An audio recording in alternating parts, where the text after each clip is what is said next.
제자 삼기가 핵심이다. 이런 제목으로 말씀 가운데 은혜를 나누고자 합니다.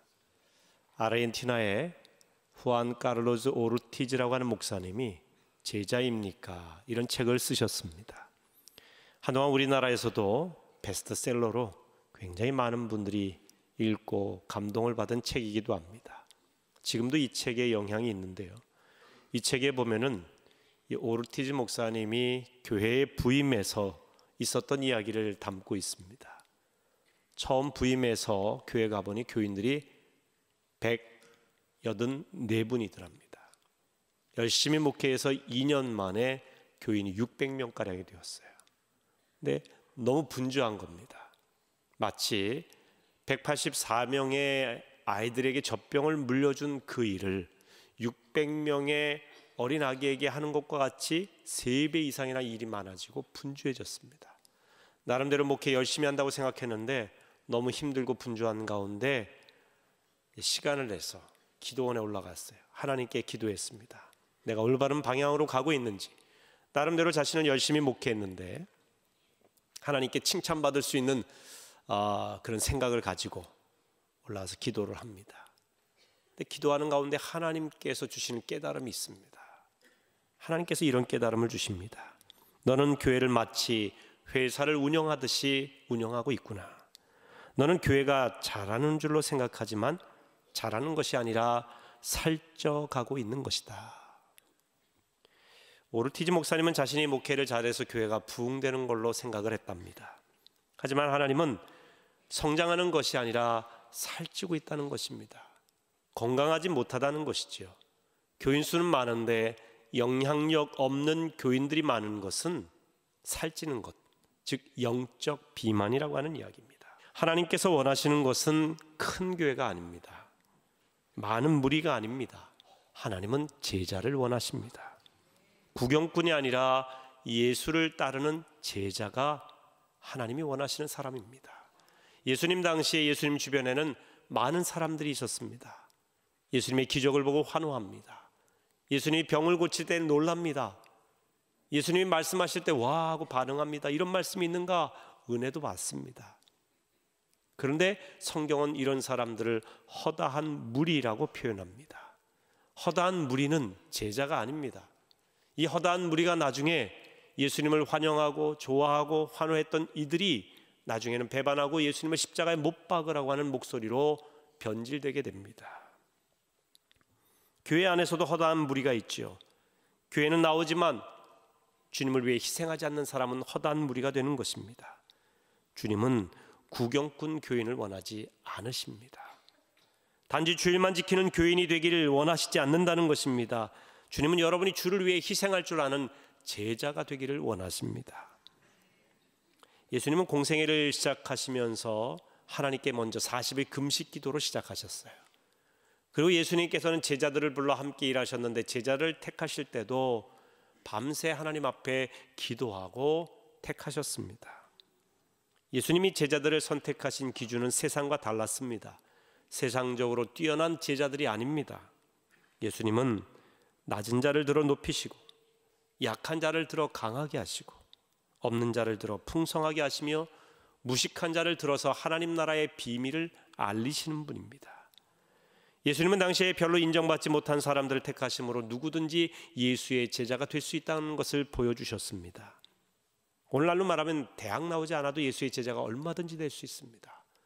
사회적인 명성이 없어도, 가난해도, 지위가 높지 않아도 얼마든지 예수의 제자가 될 수 있다는 것입니다. 그래서 제자가 되라고 하는 이 명령은 나와 무관한 것이 아니라 어느 특별한 사람, 열심히 있는 교인에게만 해당되는 것이 아니라 우리 모두에게 주어진 명령인 것입니다. 피부색도 상관이 없습니다. 출신 성분도 문제가 되지를 않습니다. 가정 배경하고도 상관이 없습니다. 누구든지 예수를 따르는 사람은 예수의 제자입니다.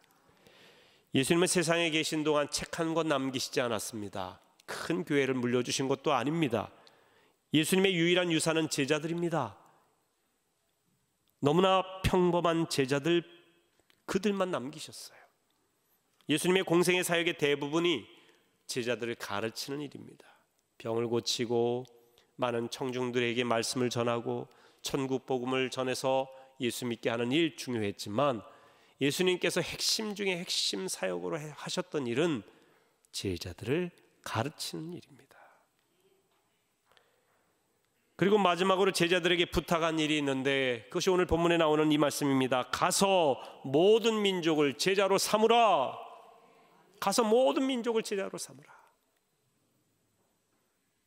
여러분, 제자 되는 것은 교회의 핵심 사역입니다. 이것은 선택이 아니라 우리 모두가 그렇게 되어야 된다는 이야기입니다. Not a pen이라고 하는 책이 있습니다.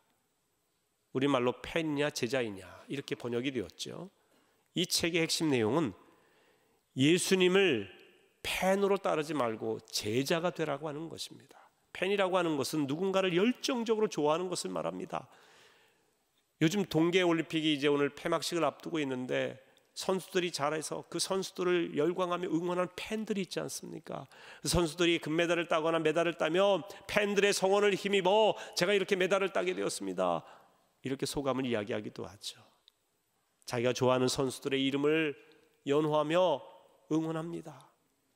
심지어 자기가 좋아하는 선수들의 이 얼굴을 큰 사진으로 만들어서 그리고 이름을 새겨서 그들의 특징을 새겨서 보여주면서 말이에요. 얼마나 열심히 응원하는지 모릅니다. 심지어 외국에서 경기가 있을 때 그 외국까지 따라가서 응원하기도 합니다. 자기가 좋아하는 팀이 있으면 그 좋아하는 팀의 유니폼을 입고 응원하기도 합니다.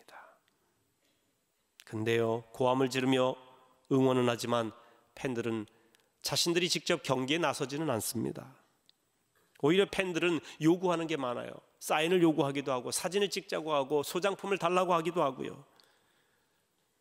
근데 자기들의 요구가 관철되지 않으면 실망할 때도 많습니다. 자기가 응원하던 팀이 자꾸 지게 되거나 성적이 좋지 않으면 팀을 바꾸는 경우도 있어요. 심지어 자기가 응원하던 그 팀과 선수를 욕하는 경우도 있죠.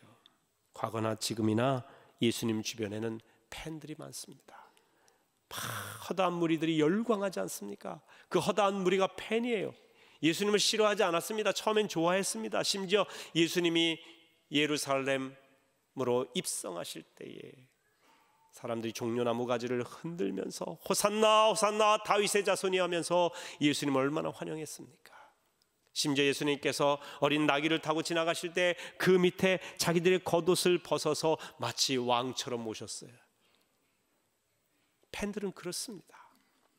그런데 그 예수님이 십자가에 달려 돌아가실 때는 모두가 십자가에 못 박으라고 하는 배반의 무리가 되고 말았어요. 무리의 신앙은 결국은 배반하더라고요. 여러분, 교회 나오고 신앙생활할 때 허다한 무리의 신앙으로 그치지 마시기를 주의 이름으로 축원합니다. 팬이 아니라 제자가 되시기를 바랍니다. 군중의 신앙이 아니에요. 군중 심리로 예수 믿지 마세요. 그렇게 믿으면 군중 심리에 따라 교회를 떠날 수도 있고요, 예수와 멀어질 수도 있습니다. 우리가 예수를 믿고 제자가 되어 살아가는 궁극적인 이유가 뭘까요? 구원받기 위해서, 영생 얻기 위해서입니다. 그리고 또한 문영혼을 구원하기 위해서입니다. 사랑하는 성도 여러분, 우리가 예수를 진짜로 믿을 때에 정말로 구원받은 백성이 되고, 그리고 그 사람은 제자가 되어서 세상에 선한 영향력을 끼칠 수가 있습니다. 위선적인 기독교인이 되면 오히려 하나님의 영광을 가립니다. 예수님 당시에도 바리새인들은 얼마나 성경 지식이 많았습니까? 자신들이 제일 하나님을 잘 믿는다고 착각하며 살았어요. 왜냐하면 성경 지식이 많고 또 율법대로 준행하면서 살았기 때문에. 저 죄인들, 창기들, 저 세리들, 저 가난한 자들보다 우리가 훨씬 의롭다고 생각을 했습니다. 예수님은 이런 바리새인들을 향해 회칠한 무덤과 같다, 그렇게 말씀하셨습니다. 무덤인데 겉을 회를 칠했다는 것은 요즘 페인트 칠하는 것처럼 잘 단장하고 가꾸고 칠을 해놔서 멋있게 만들어놨다는 겁니다. 겉에서 봤을 땐 대단해 보여요. 멋있어 보여요. 그런데 그 속이 뭐예요? 송장이 있는 썩은 내가 나는 무덤이라는 것이죠. 너희들이 겉으로는 대단한 지식이 있는 것 같고 율법대로 행하는 것 같고 종교적으로 의인인 것 같은데 중심을 보시는 하나님 앞에서 너희들은 무덤, 송장, 썩은 내가 나는 냄새나는 위선적인 신앙인이라는 겁니다. 다시 말하면 너희는 제자가 아니라는 것이죠. 겉과 속이 다르다는 것입니다. 예수님은 진짜를 원하시는 겁니다. 마음으로 믿어 의에 이르고 입으로 시인하여 구원에 이르는 사람. 겉으로는 시인하고 겉으로는 주여 주여 하는데 마음으로 진짜 믿질 않아. 위선이지요. 여러분, 마음으로 믿는다고 한다면 우리가 겉으로 표현할 수 있어야 됩니다. 진짜 예수쟁이가 되려면 대가를 지불해야 된다는 것입니다.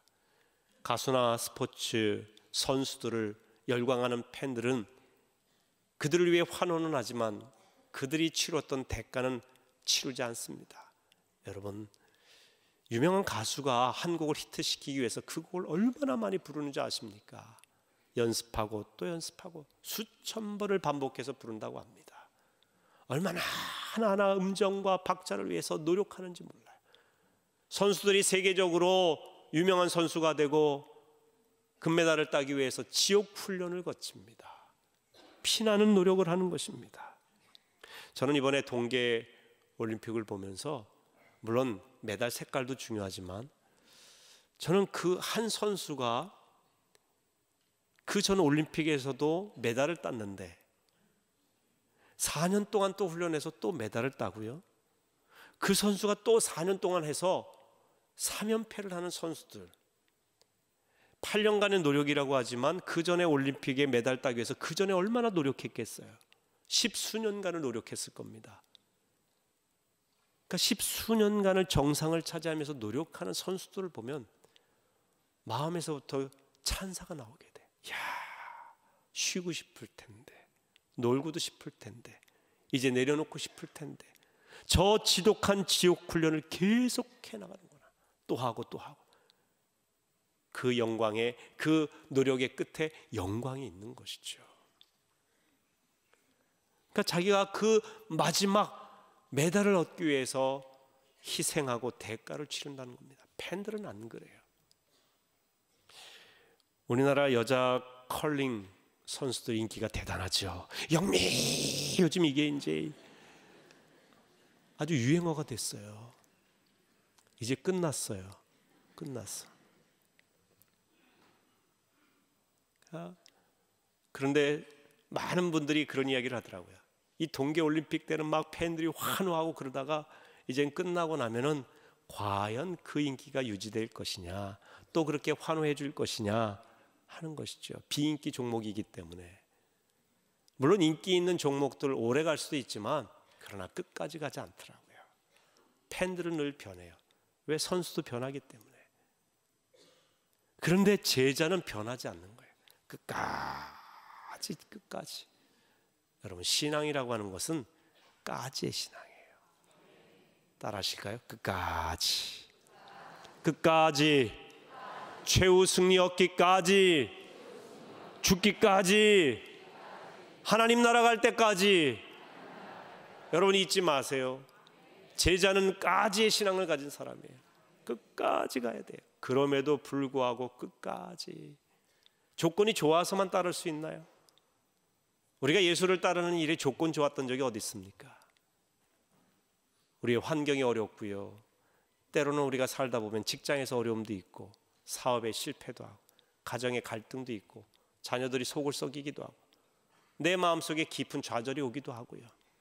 그러면서 우리는 여러 가지 어려운 환경 속에 있으면서 신앙하고 멀어질 수 있는 조건과 요소들이 너무 많아요. 사단은 우는 사자처럼 두루 다니며 삼킬 그리스도인들을 찾고 있거든요. 조금만 약점을 보이면 그 약점을 물고 늘어지는 거예요. 여러분, 때로는 우리가 세상에서 성공하는 것이 신앙의 걸림돌이 되기도 해요. 하나님과 멀어지게도 됩니다. 얼마든지 있다는 거예요. 성공이 우리의 신앙을 멀어지게도 하고요, 실패가 멀어지게도 하고, 진학이 하나님과 멀어지게도 하고, 진학하지 못한 실패의 마음 때문에 좌절하여 신앙과 거리가 생기기도 하고, 우리는 성공과 실패를 떠나서 신앙과 멀어질 수 있는 요소들이 우리 주변에 산적해 있습니다. 그래서 신앙은 그럼에도 불구하고죠, 어떤 환경과 상황 속에서도 제자는 예수를 따르는 거예요. 예수를 보는 거예요. 주만 바라보는 겁니다. 교회에서 우리가 하는 모든 일은 단 한 가지를 위해 존재합니다. 바로 제자 삼는 것입니다. 교회의 핵심 사역은 제자 삼기가 되어야 됩니다. 예수님께서도 마지막에 명령하신 그 명령이 뭡니까? 가서 모든 민족을 제자를 삼으라. 가라는 겁니다. 머물지 말라는 거예요. 움직이라는 것입니다. 주를 위해 움직이라는 거예요. 주를 위해 헌신하라는 것입니다. 여러분, 우리는 늘 유지하고 머무는 신앙인이 되면 자동적으로 추락합니다. 그대로 있으면 떨어지는 거예요. 끊임없이 뛰고 달려야 겨우 유지가 되는 겁니다. 제자는 자신이 예수를 따르는 것처럼 예수를 따르는 또 다른 제자를 만들어내는 일을 말합니다. 그런 사람이에요.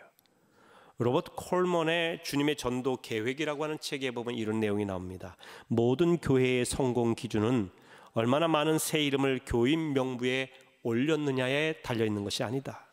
혹은 예산이 얼마나 늘었느냐에 달려있는 것이 아니다. 영혼들을 적극적으로 전도해서 또 다른 다수를 전도하도록 훈련하는 교인이 얼마나 많으냐, 이것이 진정한 성공의 기준이다 그랬어요. 그러니까 단순히 교회에 나오는 허다한 무리가 많은 교인 수의 교회의 성공의 요소가 달려있는 게 아니라는 얘기예요.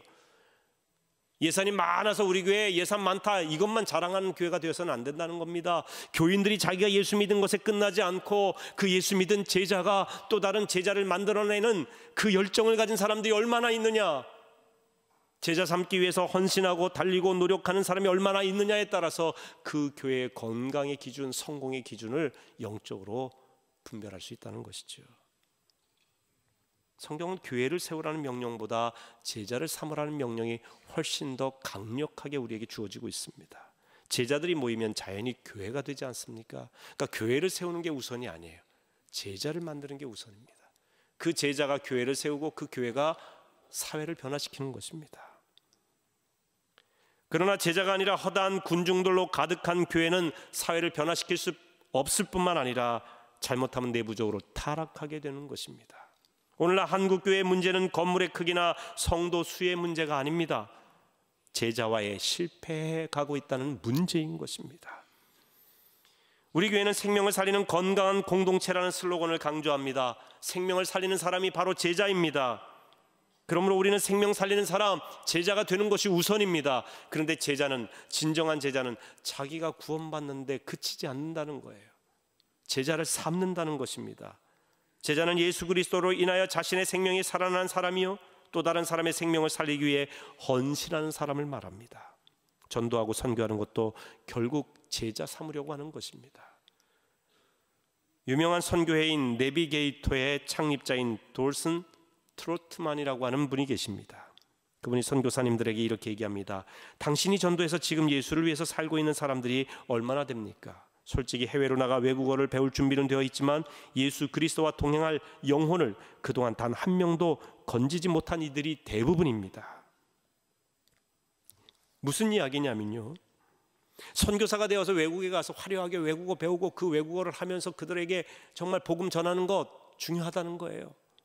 그리고 교회도 세우고 뭔가 여러 가지 프로그램을 진행하고 학교도 하고 병원도 하고 다 중요하다는 겁니다. 그런데 정작 당신이 주께로 인도해서 단 한 명이라도 예수를 따르는 그 사람을 만들어 봤냐는 거예요. 많은 일들을 하는 게 중요한 게 아니라, 유창한 외국어를 하는 게 중요한 게 아니라 예수를 따르는 제자를 만드는 것이 선교의 핵심이라는 이야기죠. 우리가 멀리 가서 이방 사람에게 전도하는 것 중요합니다. 필요합니다.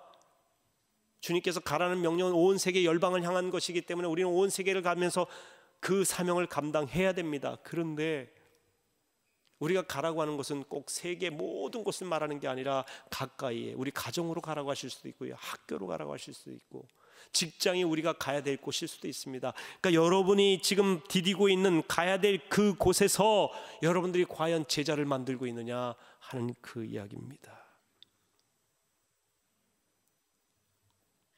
우리는 사람을 교회로 불러 모으기만 하면 되는 것이 아닙니다. 제자를 만드는 것이 중요합니다. 여러분이 그저 주일 성수하라고 하니까 주일에 교회에 나와서 예배는 드리는 것, 그래야 이게 마음이 좀 뭔가 찜찜하지가 않아. 예배는 일단 드려놔야 돼. 그러면서 나는 주일 성수하는 신앙인으로 본인이 생각을 해요. 근데 여러분, 하나님의 관점에서 우리가 그렇게 신앙생활하는 여러분을 주님이 보셨을 때 너는 내가 기뻐하는 신앙인이다, 그리스도인이다, 제자다, 이렇게 주님이 칭하실 것이라고 확신하시냐는 거예요. 그러니까 여러분의 만족을 위한 신앙이 아니라 하나님의 관점에서 나는 과연 제자인가 물으셔야 된다는 것입니다. 제자 삼는 일은 어렵지 않습니다. 어떤 기술이 필요한 것도 아닙니다. 성경 지식이 많아야 되는 것도 아닙니다. 교회 생활의 경륜이 오래되어야 되는 것도 아닙니다. 제자 삼는 것은 기술이나 경륜이나 어떤 또 다른 문제가 아니라 삶의 문제예요. 제자로 살아가는 여러분이 또 다른 사람을 그 제자의 삶에 동참시키면 되는 것입니다. 사도 바울이 고린도전서 11장 1절에 이렇게 이야기했습니다. 같이 읽어보실까요? 내가 그리스도를 본받는 자가 된 것 같이 너희는 나를 본받는 자가 되라. 제자와는 다른 사람이 여러분처럼 성경 읽고 기도하고 헌신하는 모습을 따라하게 만드는 것입니다. 신앙생활하는 나를 본받으라, 예수를 따라가는 나를 본받으라 하는 것입니다. 이것은 잘난 척이 아닙니다. 내가 예수를 따라가는 그 삶에 대한 확신입니다. 여러분, 그 확신이 있으세요? 내가 이렇게 신앙생활하는 걸 내 가족들에게, 자녀들에게, 내 친구들에게, 누군가에게 나처럼 너도 그렇게 신앙생활해 라고 말할 수 있느냐는 거예요. 그 자신이 없으면 아직 내가 제자인가 돌아봐야 됩니다. 완벽한 걸 요구하는 게 아닙니다. 적어도 주님에 대한 내 확신이 있느냐는 거예요.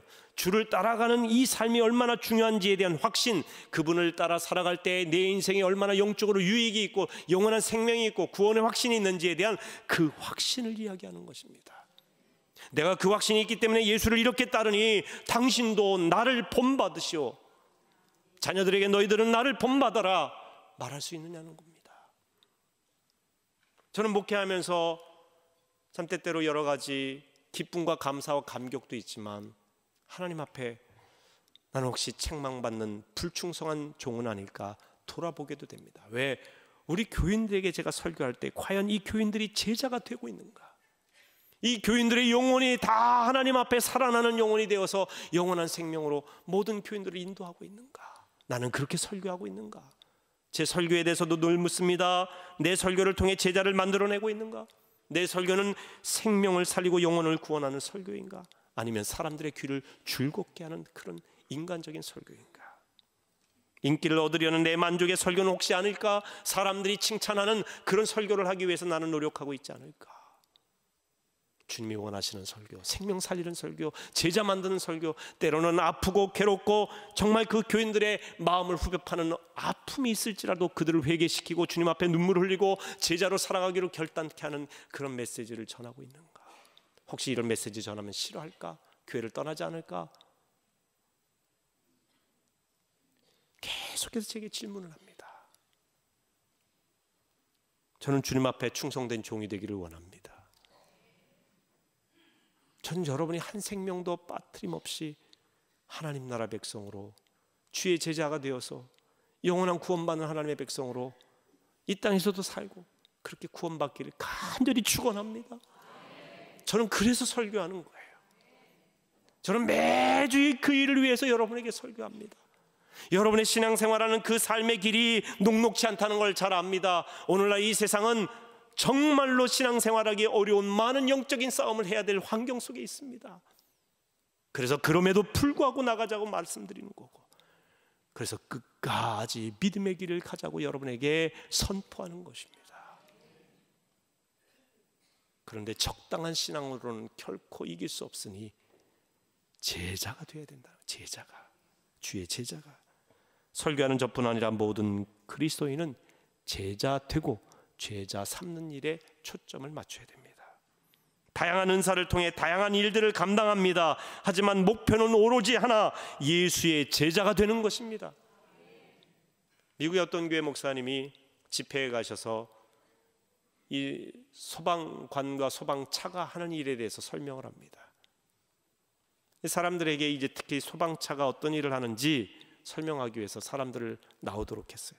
당신은 소방차의 운전대, 당신은 사이렌, 당신은 내비게이션, 당신은 경적, 당신은 이 소방차의 호스, 당신은 소방차의 바퀴, 이 역할을 각자 부여했어요. 다 역할이 다르죠. 그러면서 사람들에게 물었어요. 그렇게 역할을 부여한 다음에 당신의 임무는 뭡니까? 그러자 저는 내비게이션이기 때문에 길을 안내하는 역할을 합니다. 당신의 임무는 뭡니까? 저는 운전하는 운전 역할을 합니다. 당신의 임무는 뭡니까? 사이렌입니다. 경적입니다. 그리고 저는 호스입니다. 그러자 목사님이 다 틀렸습니다. 당신들의 임무는 불 끄는 겁니다. 당신들이 운전을 하든 경적이든 사이렌이든 내비게이션이든 어떤 역할을 하든지 궁극적인 임무, 궁극적인 사명은 불 끄러 가는 거라는 거예요. 불 끄러 가는 거. 여러분 마찬가지, 교회도 마찬가지입니다. 안내를 하시던, 주차위원으로 봉사를 하시던, 주방에 계시던, 성가대, 교사, 여선교회, 남선교회, 여러 가지 다양한 일들, 그 어떤 일들을 하더라도 여러분들의 임무와 사명, 궁극적인 사명은 제자 삼는 거예요. 생명을 구원하는 거예요. 생명을 살리는 일이에요. 여러분, 우리가 여선교회 일도 남선교회 일도 회의하기 위해서 모이는 게 아니에요. 회의도 생명 살려야 돼요. 뭔가 친교 활동을 해요. 교제도 합니다. 그런데 그 교제와 친교 활동을 통해 생명이 살아나고 제자가 만들어지는 역사가 있어야 된다는 거예요. 교회는요, 이 일을 하지 않으면, 구조선의 역할, 생명 살리는 역할을 하는 생명선의 역할을 하지 않으면 의미가 없어지는 거예요. 친교의 모임이라든지 유람선의 역할은 세상 훨씬 좋은 친교단체도 많잖아요. 전 그래서 교회 오셔서요, 선교회 하시고 모이시면서 언니 동생으로 친교하는 대로 끝나지 마시길 바라요. 너무 친해서 다른 분들이 들어올 수 없는 배타적인 그룹이 되시면 안 됩니다. 회의하고 회계 정리하면서 상처 주고 말로 인해서 갈등하다가 교인 떨어지면, 그 생명 나가면 여러분들의 말이 아무리 옳아도 생명을 구원하지 못하고 오히려 생명이 멀어지게 한다면 여러분들의 옳은 말은 결코 진실이 아니에요. 옳은 말이 아니에요. 욥기 6장 25절에 보면 너희들의 옳은 말이 나를 얼마나 아프게 하는지, 이런 말이 있어요. 욥이 세 친구에게 자기를 위로한답시고 왔는데 위로한답시고 와갖고 옳은 말만 하는 거예요. 구구절절 오라. 그런데 욥의 그 상황에서는 욥을 계속 죽이는 이야기예요. 사람의 옳은 이야기, 팩트가 사람을 죽이기도 합니다. 절반의 팩트가. 여러분, 교회 안에서는요, 옳은 얘기하는 곳이 아니에요. 교회는 생명 살리는 이야기를 해야 돼요. 물론 거짓말은 안 되죠. 온유해야 되죠. 경우에 합당하지 않은 얘기도 안 되죠. 내가 하는 이야기가 옳다고 다가 아니라 이 이야기 속에 생명 살림이 있느냐, 제자 삼는 언어이냐, 이게 중요하단 말이죠. 이게 중요해요. 나의 옳음을 드러내는 게 중요한 것이 아니라 주님의 영광을 드러내는 것이 중요한 것입니다. 여러분, 우리가 제자 삼는 그 일은 인간적으로 몹시 어려운 일일지 모르지만, 그러나 원리를 알면 쉬워요. 내가 다른 사람을 제자 삼는 게 아니에요. 내가 그분 안에 있으면 그분이 나로 하여금 다른 사람에게 영향을 줄 수 있는 힘을 부여하세요. 자, 요한복음 15장 5절 말씀을 같이 읽어보겠습니다. 요한복음 15장 5절입니다. 나는 포도나무여 너희는 가지라. 그가 내 안에 내가 그 안에 거하면 사람이 열매를 많이 맺나니 나를 떠나서는 너희가 아무것도 할 수 없습니다. 여기서 나는 예수님을 말해요. 예수님이 포도나무다 나는. 그리고 너희는 가지다. 다시 말하면 우리는 원래의 원줄기에 붙어있는 가지가 아니었어요. 그런데 우리가 이 원줄기에 내 가지가 접붙임 바 되므로 거기서 솟아나는 영양분을 먹고 내 가지가 자연히 열매를 맺게 되는 거예요. 그분 안에 있을 때, 그분에게 접붙임을 당할 때, 그분과 깊은 관계 속에 있을 때, 그분을 나의 진정한 주인으로 모실 때, 내 능력이 아니라 내 힘이 아니라 그분이 주시는 놀라운 은혜와 능력으로 나는 제자 삼을 수 있도록, 열매 맺도록 힘 주신다는 겁니다. 그러니 중요한 게 뭐냐, 내가 어떤 일을 해야 된다고 하는 이 부담이 아니라 예수 그리스도 안에 있는 거예요. 진짜 예수님을 나의 주인으로 모시는 거예요. 그 주님으로 모신, 내 주님을 모신 그 감격 속에 있을 때 제자 삼는 일이 쉬워지고 자연히 열매 맺게 돼요. 여러분 사도행전 1장 8절에 보면 오직 성령이 너희에게 임하시면 너희가 권능을 받고 예루살렘과 온 유대와 사마리아와 땅끝까지 이르러 내 증인이 되리라 그랬어요. 이게 어떤 차이가 있냐면요, 내 증인이 되라 하면 여러분의 의지로 돼야 되는 거예요. 근데 오직 성령이 임하시면 온 세상 땅끝까지 이르러 증인이 자동적으로 되리라 그렇게 되는 거예요. 이건 자동사라고 그래요. 성령이 임하시는 게 중요해요. 예수가 내 안에 오시는 게 중요하단 말이죠. 내가 예수 안에 있는 게 중요해요. 내 가지가 예수에게 접붙임 바 되는 것이 중요하다는 겁니다. 그렇게 내가 제자가 되면 제자 삼는 일은 자연히 할 수 있게 된다는 거예요. 걱정하실 필요가 없어요. 그러니까 우선순위가 내가 진정한 제자가 되는 겁니다. 여러분, 하나님의 방법은 사람입니다. 사람을 통해 변화시키세요. 똑같은 조직과 예산과 일인데 누가 그 자리에 앉아서 그 일을 하느냐에 따라서 결과가 달라져요. 사람이 중요해요. 사람이. 좋은 프로그램이나 탄탄한 조직이나 많은 예산의 문제가 아니라 사람의 문제예요. 사람. 하나님은 사람, 즉 예수를 따르는 제자를 통해 일하신다는 것입니다. 그래서 교회가 해야 될 핵심적인 사역이 제자 만드는 일입니다. 여러분, 허다한 무리나 팬이 되지 마시고 진정한 예수쟁이, 예수를 따르는 제자가 되시기를 축원합니다. 주님은 이 일을 감당하는 모든 그리스도인들과 함께 하십니다. 그리고 그런 그리스도인들, 제자들에게 죽음조차도 이길 수 있는 위대한 능력을 주세요. 믿음의 눈을 뜨게 하시는 겁니다. 지난 2월 21일 세계적인 복음 전도자 빌리 그레엄 목사님이 100세를 일기로 세상을 떠났습니다. 우리나라에도 1973년도에 엑스폴로를 여의도 광장에서 할 때 와서 말씀을 전했죠. 제가 그때 여의도 광장에 갔어요. 초등학교 2학년, 제가 9살 때입니다. 여의도 광장에 갔습니다. 74년에도 엑스폴로가 있었죠. 100만 명이 모였어요. 그때. 여의도 광장 대단했습니다. 그 뒤에 부활절 연합 새벽기도회도 여의도 광장에서 해마다 했죠. 전 해마다 여의도 광장에서는 부활절 연합 예배를 어렸을 때 참석했습니다. 여의도 광장 출신이에요. 거기서 자전거도 배우고, 지금은 이제 공원이 돼가지고 옛날 모습을 찾기는 어렵습니다. 빌리 그레엄 목사님이 말씀 전하고 극동방송 김장한 목사님이 통역을 해서 놀라운 부흥의 불길이 우리 대한민국에 퍼졌던 그런 시기죠. 빌리 그레엄 목사님이 말씀 전할 때 보통 10,000명 이상 모입니다. 몇십만 명, 몇백만 명에게 전도하기도 하죠. 근데 그분이 세상을 떠났습니다. 저는 그분이 세상 떠났다는 이야기를 하고 싶어서가 아니라 세상 떠나기 전에 유언처럼 가족에게 한 이야기가 참 감동적입니다. 이렇게 이야기했답니다. 언젠가 당신들은 빌리 그레엄이 죽었다는 소식을 듣게 될 것입니다. 하지만 그날 나는 정말 살아나게 될 것입니다. 방금 이사를 했을 뿐이거든요. 죽음을 이사로 보는 거예요. 이 땅의 삶에서 영원한 삶으로 이사가는 것이다. 죽음을 새로운 생명의 문으로 본 겁니다. 진짜 살아나는 것으로. 이분에게는 이 믿음이 있었기 때문에 죽음을 두려워하지 않고 살았던 것이고, 그리고 이것을 확신했기 때문에 아직 깨닫지 못했던 많은 사람들에게 복음을 전하며 살았던 것입니다. 빌리 그레엄 목사님이 자서전처럼 인생 말년에 쓴 새로운 도전이라는 책이 있습니다. 제가 그 책을 보면서 하나님이 이분을 쓰신 중요한 동기를 발견하게 되었어요. 거기에 그런 내용이 나옵니다.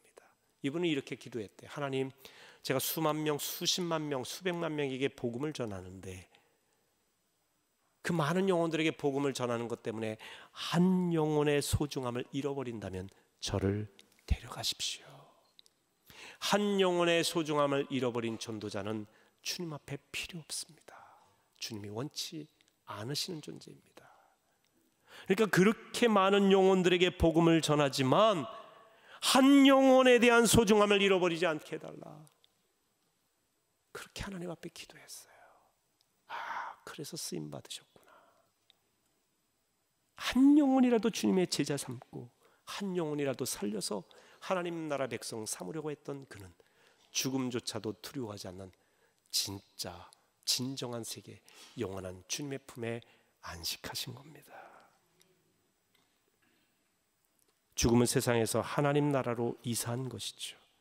주를 위해 산 제자들에게 주시는 선물은 하나님 나라입니다. 주님은 우리가 이 세상뿐만 아니라 영원토록 우리와 함께 하시는 임마누엘이십니다. 그래서 오늘 가서 모든 민족으로 제자를 삼으라, 세례를 주고 내가 너에게 분부한 것을 가르쳐 지키게 하라 라고 말씀하시면서 마지막에 뭐라고 하셨느냐? 이 모든 제자의 사명을 감당하는 너희들, 내가 세상 끝날까지 너희와 항상 함께 있으리라. 우리 20절 말씀 같이 한번 읽겠습니다. 볼지어다 내가 세상 끝날까지 너희와 항상 함께 있으리라 하시니라. 아멘. 믿으시나요? 주님이 여러분과 함께 하실 줄로 믿으십니까? 이걸 확신하는 사람은 제자입니다. 이 확신 가지고 주의 길을 걸어가시기를 바랍니다. 육신의 연약함 속에서도 제자의 길을 걸으십시오. 물질의 어려움 속에서도 제자의 길을 걸으시기를 바랍니다. 가정의 어려움 속에서도 환난 가운데서도 제자의 길을 걸어나가시기를 주의 이름으로 축원합니다. 때로는 여러 가지 사업과 진학과 삶의 실패와 어려움이 있을지라도 낙심하지 말고 다시 일어나 주의 길을 걸으시기를 바랍니다. 주님이 세상 끝날까지 여러분과 항상 함께 계실 것입니다.